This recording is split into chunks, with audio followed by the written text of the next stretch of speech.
आज के समय में तो जिन लोगों ने मुझे नहीं परखा था, मुझे नहीं मेरी पहचान की थी, मुझसे नहीं कुछ काम लिए थे, आज तो ऐसे लोग भी मेरे बहुत सारे साथ हैं। तो पहले से ज़्यादा मजबूत स्थिति में ये गठबंधन करना भारतीय जनता पार्टी की मजबूरी रहेगी। आगे पार्टियों का गठबंधन होगा, ना होगा, रहेगा, ना रहेगा। जो सरकार का गठबंधन भी है, आगे रहेगा, ना रहेगा। जो दिल्ली में सरकार बनाएगा, जहाँ सेंटर की गवर्नमेंट बनेगी, मोस्टली जो प्रदेश है वो उसके साथ जाता है। हरियाणा में हरियाणा विधानसभा चुनाव और साथ ही देश में लोकसभा चुनाव जल्द ही होने वाले हैं। ऐसे में कई तरह की राजनीतिक चर्चाएं हो रही हैं। गठबंधन रहेगा या टूटेगा? भारतीय जनता पार्टी कितना मकाम हासिल कर पाएगी? क्या लोगों का प्यार फिर से उन्हें मिलेगा? कई ऐसे सवाल हैं जो इस वक्त हरियाणा में दबी जबान में पूछे जा रहे हैं। इस वक्त हमारे साथ हरियाणा के फरीदाबाद से पृथला से विधानसभा से जो विधायक हैं नैनपाल रावत जी, वो हमारे साथ हैं। बातचीत करने के लिए बात करते हैं उनसे। विधानसभा से अभी आप निर्दलीय उम्मीदवार के तौर पर उतरे थे मैदान में और अच्छी जीत वहां से हासिल की आपने और सरकार का सहयोग भी किया, सरकार में महत्वपूर्ण सहयोगी के रूप में। आने वाले चुनाव में अगर आपको मौका मिलता है, भारतीय जनता पार्टी अगर टिकट देती है, तो क्या आप तब भी निर्दलीय लड़ेंगे या भाजपा के साथ? क्या कुछ सोचा है आपने?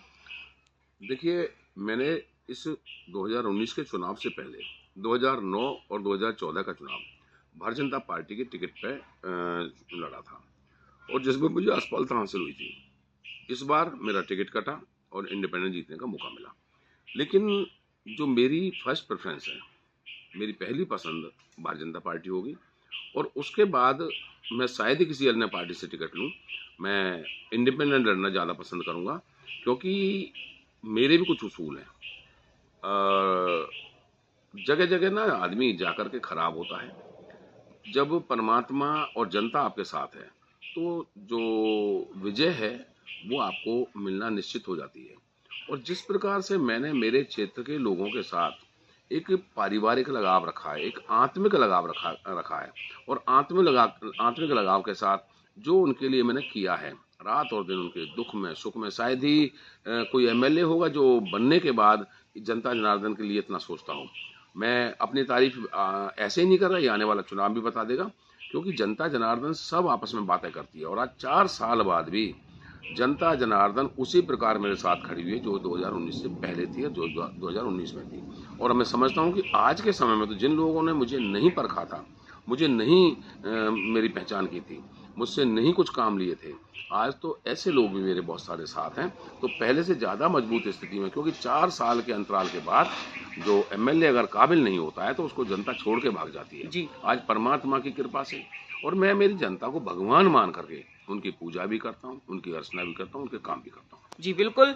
आपने अपनी बात कही। गठबंधन जो है प्रदेश में भारतीय जनता पार्टी जननायक जनता पार्टी का है, लेकिन कई बार क्या होता है कि जननायक जनता पार्टी पर जिस तरह से भ्रष्टाचार के आरोप लगे हैं, कई स्कैंडल हैं, कई घोटाले हैं, उसकी आंच कहीं ना कहीं भाजपा पर जाती है। फिर इनके बीच में बयानबाजी होती है कि गठबंधन रहेगा या टूटेगा, इस पर भी कई कयास है। आपको क्या लगता है, क्या कुछ कहना चाहेंगे इस गठबंधन की सरकार को? देखिए, जो गठबंधन है वो चुनाव के बाद का गठबंधन है क्योंकि मैंडेट क्लियर नहीं आया था, तो इसलिए गठबंधन करना भारतीय जनता पार्टी की मजबूरी रही थी।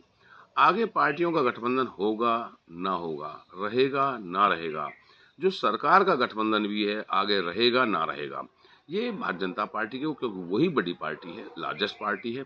हम तो केवल उनको समर्थन दिए हुए हैं बिना शर्त के। तो गठबंधन का रहना ना रहना, चाहे सरकार का हो, चाहे पार्टियों का हो, चाहे चुनाव का हो, वो भारतीय जनता पार्टी को और उसके नेताओं को देखने वाली बात है कि उनको क्या अच्छा लगता है, वो क्या करना चाहेंगे। तो इस पर शायद ना मेरे कहने से गठबंधन टूटेगा और ना मेरे कहने से रहेगा। तो ये जो चीजें हैं वो भारतीय जनता पार्टी पर, उनके बड़े नेताओं पर निर्भर है। कांग्रेस पूरा दावा कर रही है कि अब आने वाले चुनाव में वो बहुमत के साथ आएगी, लेकिन जिस तरह से इनमें अभी भी फूट है, एक तरफ भूपेंद्र सिंह हुड्डा का गुट है, एक तरफ एसआरके है, तो आपको लगता है कि ये फूट ही फिर इनको एक बार फिर मात दिलाएगी? देखिए, ये कहना अभी जल्दबाजी होगी। जो लोकसभा का चुनाव होगा, लोकसभा के चुनाव के बाद स्थितियां क्लियर होंगी। पहली बात तो जो ये प्रदेश है, ये दिल्ली के नज़दीक है। पूरा एनसीआर जो है दिल्ली के आसपास लगता है।